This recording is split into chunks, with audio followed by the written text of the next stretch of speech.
Oh, dadangu. Na ndio maana najivunia wewe.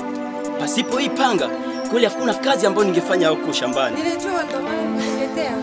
Ndio maana najivunia wewe dadangu. Alafu kitu kingine nakuomba, basi unisaidie nikitoka shambani. Najua nitakuwa na njaa. Kwa umenifanzia chakula kidogo ili nitakuwa nimepumzikia kwa hiyo chakula. Dadangu, nakuamini. Bye. Kazi njema kaka. Sawa dadangu.